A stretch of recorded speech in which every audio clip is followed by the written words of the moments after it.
जय माता दी मित्रों। आज है शुभ बृहस्पतिवार। क्या आपके घर में भी बरकत नहीं होती और आप पैसा भी कमाते हो और इनकम भी आपकी अच्छी है, पर फिर भी बचत नहीं होती? पैसा आता है और बहुत आता है, महीने के एंड में देखते ही देखते जाने कहाँ कहाँ खर्चा हो जाता है, हमारे हाथ में कुछ नहीं बचता।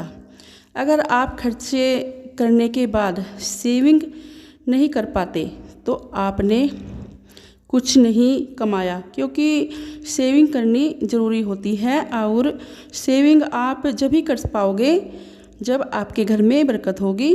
जिस घर में बरकत नहीं होती है वहाँ पर सेविंग कभी नहीं होती। कुछ ऐसे कारण होते हैं जिसके कारण हमारे घर में बरकत नहीं होती। सबसे पहला कारण तो ये है, जब हम भोजन बनाते हैं और भोजन बनाते समय चख लेते हैं। और दूसरा कारण ये होता है कि पहली रोटी हमें जो है नहीं खानी चाहिए। और तीसरा कारण ये होता है, जब भोजन बन गया वो आपने पहले ही झूठा कर दिया। और चौथा कारण ये होता है कि सबसे पहले आपने जो भोजन बनाया है वो भगवान जी को भोग लगाना चाहिए। ठाकुर जी को लगाओ, गणेश जी को लगाओ, चाहे कोई भी भगवान हो, सबसे पहले आपको जो है भगवान जी को भोग लगाना चाहिए। तो इन कारणों से भी आपके घर में बरकत नहीं होती। जो पहली रोटी होती है उसके आपको 4 टुकड़े करने हैं, एक पक्षियों के लिए और दूसरा चींटियों के लिए और तीसरा टुकड़ा जो है कुत्ते के लिए, एक टुकड़ा गाय के लिए निकालना चाहिए। पहले क्या होता था कि सबसे पहले गाय की रोटी निकाली जाती थी और एक रोटी जो है कग्गे की निकाली जाती थी।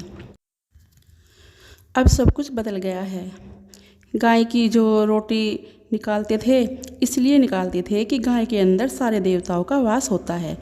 और कग्गे की जो रोटी होती थी इसलिए उन्हें कग्गे को खिलाते थे कि उसके खाने से देवता खुश रहते हैं।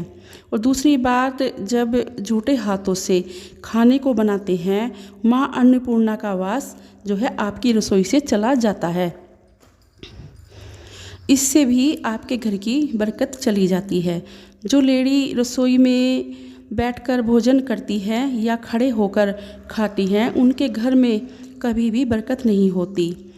दूसरा कारण, जब आपके घर में अतिथि आता है और आप उनका मान सम्मान नहीं करते तो इससे भी आपके घर की बरकत चली जाती है, क्योंकि अतिथि का आपके सर पे ऋण होता है जिसे आपको उतारना होता है।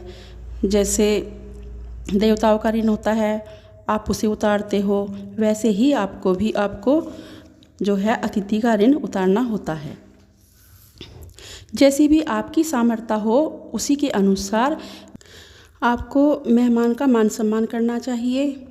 और मेहमान जो है भगवान के समान होता है। दूसरी बात यह है कि इन बातों का ध्यान घर की लेडीज़ों को रखना चाहिए।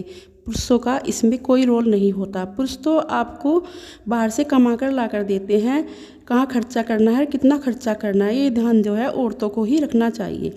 इस प्रकार से आपकी घर की जो बरकत है वो बनी रहेगी और आपके घर में अन्न धन भंडार भरे रहेंगे और माता अन्नपूर्णा का वास भी आप पे बना रहेगा।